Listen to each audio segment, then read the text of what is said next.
Bom dia, boa tarde ou boa noite aí para meus queridos alunos do primeiro ano da Escola Padrão.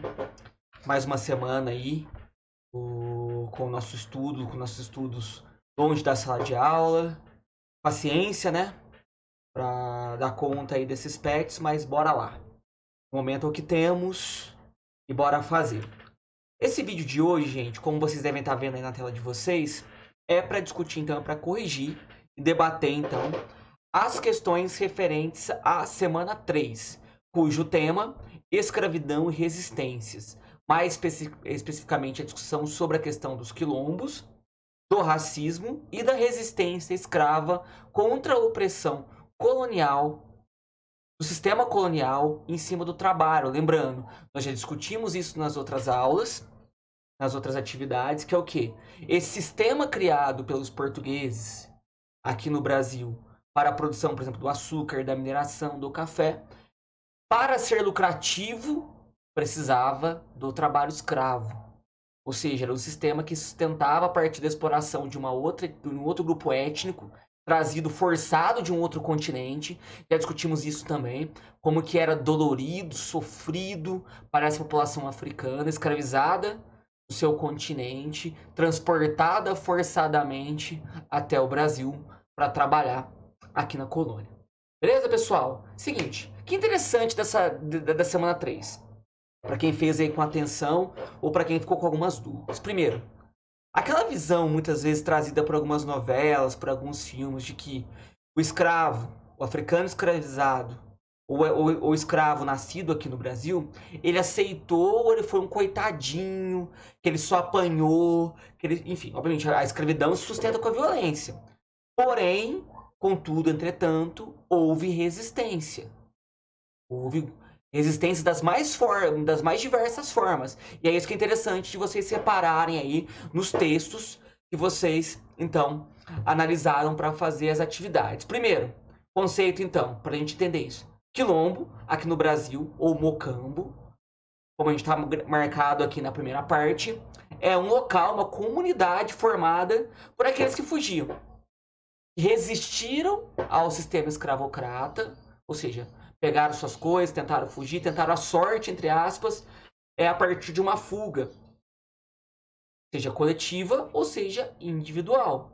Interessante que o texto traz é que ainda existem comunidades quilombolas hoje, formadas lá há 2 séculos, 3 séculos atrás, que ainda resistem em alguns locais. O mais famoso, obviamente, como a gente deve ter para reparar, vai discutir daqui a pouco, foi o Quilombo dos Palmares, principalmente na figura do Zumbi, que foi o grande líder dessa organização. Ou seja, o quilombo é sinônimo de resistência.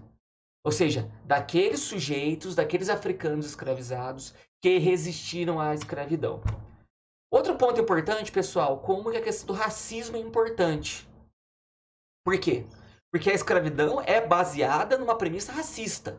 Ou seja, que existe uma hierarquia entre raças. Existem pessoas que, devido à sua cor da pele, são melhores do que outras. Os europeus, então, quando chegaram na África, por exemplo, viram os negros e falaram: olha, eles são negros, olha a cor da pele deles. Então, eles são boçais, isso é um termo da época. Então, eles são menos do que a gente. São afeitos ao trabalho braçal. E nós, brancos, portugueses, europeus, afeitos ao trabalho intelectual. Ou seja, reparem como é que a justificativa do racismo é tosca, é mesquinha. Ela se parte, como o próprio texto está dizendo, um preconceito, numa discriminação baseada na biologia. Ou seja, nós internamente, como a gente sabe, somos formados pela mesma estrutura biológica. A diferença externa foi utilizada para justificar discriminação e preconceito. Beleza? Vamos avançar aqui então, pessoal. E aí vamos para as questões, e voltando no texto, que fica mais fácil da gente entender. Primeira atividade, então. Citar diversas formas de resistências utilizadas pelos negros para fugir do trabalho escravo. Primeira parte do texto, gente. Ou seja, como é que era essa forma de resistência, pessoal? Primeiro, existiam algumas formas. Como? Por exemplo, fazer um trabalho mais lento. Você podia ter a violência explícita, uma revolta, uma fuga. Olha a primeira parte que eu grifei aqui. O suicídio, ou seja, aquele sujeito, imagina só, E não se vê em outra alternativa o suicídio como uma saída extrema. O sujeito que saiu da África ou nasceu numa condição de escravo, o cara chega ao extremo de tirar sua própria vida porque não aguenta essa situação.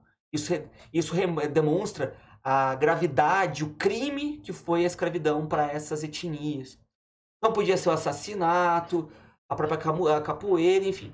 Mas tinham outras estratégias que eram interessantes, como, por exemplo, deixar o trabalho mais lento, como fugir, se revoltar contra o senhor. Beleza? Primeira questão, tranquila, beleza, galera? Então, a resistência é tudo aquilo que faz com que esse escravo ele não executasse a sua função, o seu trabalho, como queria aquele que explorava o seu trabalho, beleza? O que era um quilombo a gente discutiu, então se você comunidades formadas por esses africanos ou nascidos aqui, esses escravizados que fugiam e tentavam formar uma comunidade própria. Que era um quilombo segundo a origem angolana. Aí é interessante voltar para o significado na África. Na África, pessoal, olha aqui, ó, no finalzinho da página 135. Era uma organização social de guerreiros. A palavra quilombo para os angolanos eram pessoas que se juntavam em torno da guerra. E muitas vezes que tinham que cumprir, por exemplo, ritos de iniciação, garantir que eram bravos, que eram valentes, enfim. Mas a lógica do quilombo é a lógica da resistência a partir do conflito, da guerra. Interessante. E essa lógica, em muitas partes, no caso dos Palmares, vai ser trazida para cá. Segundo o Conselho Ultramarino, questão 4 aqui, de 1740, o que o rei de Portugal considerava como quilombo. Obviamente, os portugueses não vão gostar dos quilombos. Por quê? Porque o quilombo representava um desvio da função. Olha que interessante. Para os portugueses, para o Conselho Ultramarino, que era digamos, uma organização jurídica em torno do rei de Portugal, era um quilombo para eles passasse de 5 negros fugidos. Enfim. Ou seja, esses locais que eram considerados crime. Reparem, para a lógica do português, esse escravo que fugia era um criminoso. Então, muitas vezes ele vai ser caçado, literalmente, vai ser laçado. As punições para esses escravos que fugiam eram horrorosas. Muitas vezes eles são marcados com ferro, com uma letra F. Imagina o ferro, igual marcagado, marcando que esse sujeito que fugia, ele era um desviante da lei. Ou seja, aquele que resistia era visto como um criminoso. Repare, o português era lei. Mesmo a gente considerando hoje, obviamente, moralmente condenável a escravidão, para eles, esse escravo que fugia, mais de 5, era um quilombo e era um criminoso. Interessante aqui. E por último, essa questão aqui, 5 da atividade 1, como que era a vida em volta dos quilombos? A vida em volta dos quilombos. Enfim, aí você podia ter, você tinha agricultura, você tinha caça, você tinha coleta, você tinha quilombolas, por exemplo, que vão viver em volta das cidades, que vão assaltar residência, propriedades de branco, você vai ter sequestro de propriedades, pilhagens, enfim. Imaginem só essas comunidades tentando, longe da sua terra natal, tentando, obviamente, sobreviver em torno dessas cidades. Beleza? Atividade 1, então, resolvida. Vamos para a 2. A 2, gente, é uma outra atividade, então, um texto do Ronaldo Vanfas, Deus contra o Palmares. E a pergunta é muito simples, interpretação pura. Como que os portugueses, os atores coloniais, ó, monarquia portuguesa, o que representou Palmares, então, foi esse grande quilombo, maior quilombo aí do século, do final do século XVI, início do século XVII, que montou a maior resistência. Então é assim, como é que os portugueses enxergavam? Gente, medo. Olha aqui, eu até grifei em amarelo aqui. Autoridades régias, colonos, eles vão, digamos, a todo momento, o seguinte, olha, o Palmares representa um perigo. Eles têm que fazer o quê? Eles mandaram expedições repressivas. O que é isso? Era gente para combater esse quilombo. Armados para tentar destruir.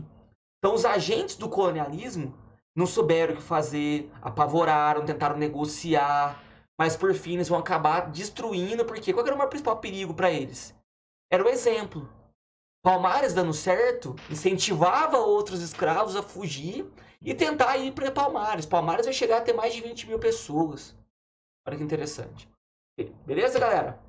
E a 3, pessoal, é um textinho sobre a resistência escrava. Nós estamos discutindo questão de diminuir o trabalho, de fugir dos castigos, de atentar contra os senhores, enfim.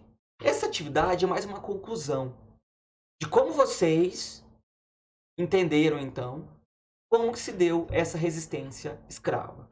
Espero que tenha sido proveitosa essa videoaula com correção. Qualquer dúvida, vocês me retornem. Beleza, galera? Tamo junto. Fiquem em paz.